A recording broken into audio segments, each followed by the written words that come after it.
we are going to go over a video editing overview. So in this module, we are going to be talking about everything you need to know about how to edit these videos, how to put them together the right way, how to find content, royalty-free content that you can put into your videos, royalty-free music that you can use, how you can do commentary, how you can put all of those things together very simply. All right, so now that you have 30 to 40 to 50, hopefully more awesome video ideas picked out, now it's time to talk about how you're going to put those videos together, how you're going to edit them, how you're going to find content that's royalty-free, free to use for you to put into your videos so that you can make awesome videos the same way other people do on YouTube. I'm going to show you how you can put commentary in the videos, where to find royalty-free clips and music, and all the things you need to know to put these videos together. And so the first thing you need to realize is that these are very niche dependent. So every niche is going to have different ways that people usually succeed by putting videos together. Some niches may have more voiceover than others. It's going to be very niche dependent. So you're going to want to study the people who are winning in your niche, that have ads on their videos, that are doing this the correct way.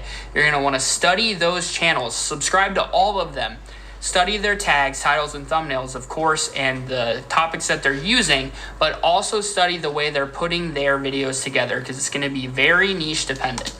Then what you're going to want to do is realize that channels are randomly reviewed throughout existence. So you're always going to want to keep this in mind. So even if you pass review, you can't go away from doing voiceovers or putting your face in the videos or start getting risky with just like copying and reposting videos and stuff like that, because channels are always going to be reviewed throughout existence. So it's always best for longevity and for keeping your channel, away from any sort of issues, to always do these things and keep these things in mind. No one knows kind of how the process works with YouTube and how they review channels periodically and things like that. But you're always going to want to keep that in mind and make sure you're doing these things the right way so that you can keep your channel in good standing.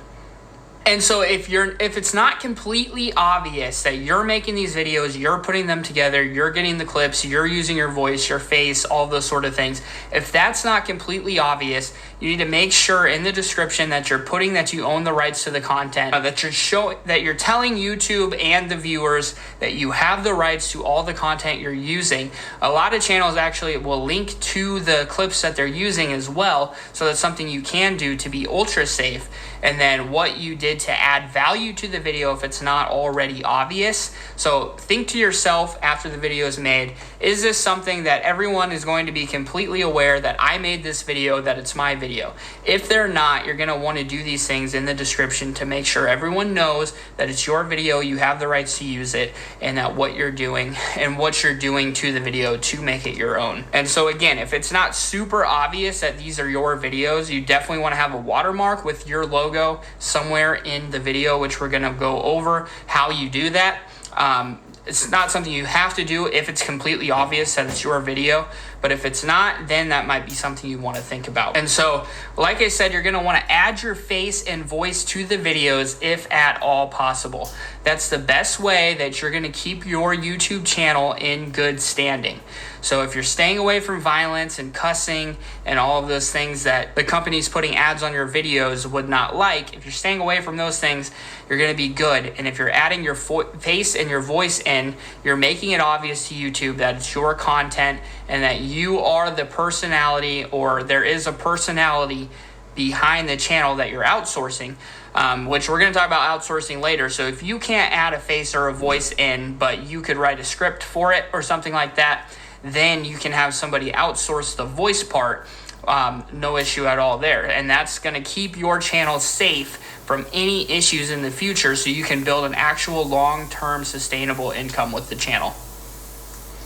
And so if it's not at all possible, there's no way that you can add a face or voice, and there's no way you can outsource it for very cheap prices, then make sure you're telling a story and adding as much value into the videos as you possibly can. So maybe if you do top 10 mountain ranges, right?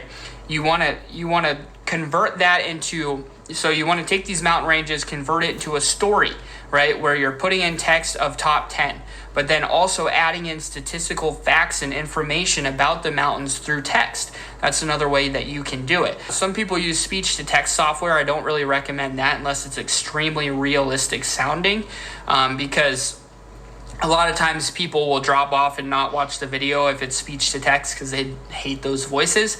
Also, YouTube sometimes will demonetize channels that have speech to text software. So unless it's like human sounding, like really human sounding where you can't tell, I recommend not doing that. But if you can add in some text information, like maybe you put statistical facts from and then your channel name, and then put in some statistical facts along the way, at least you're adding some sort of value. But that's kind of a worst case scenario. You want to be adding your voice and your face in at all costs, however you possibly can. So this is more if you are using CC content that you're getting directly from YouTube and trying to edit videos that way, and you're not really you're not really editing it a whole lot. And so you're going the more risky and sketchy route of doing it, and you keep getting claimed by the bots.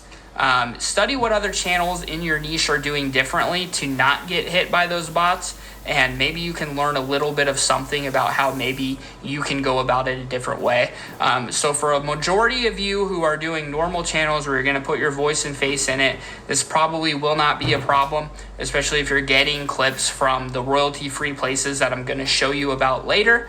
But if you're literally grabbing Creative Commons clips from YouTube, putting those in your videos, this may be something that happens where you start getting claimed by bots because you're using content that you're getting from YouTube, right? And so this might be something that would be something that you might have to worry about. And so you'll want to study what other channels are doing differently that you're not.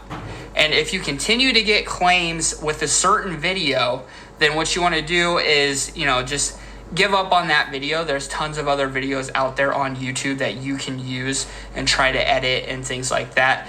But if you keep getting claims no matter what videos you're using, it may be time to switch niches, or it may be time to think about adding a voice or a face, or outsourcing a voice, or having somebody else do the voice for you or something like that. So those are things that hopefully most of you won't even have to worry about because you're going to be using normal methods. But just in case you're not, those are things to keep in mind. Don't waste too much time trying to spend 6, 7, 8 hours getting around the bots and you keep getting claimed. Just move on, do a different clip, different video.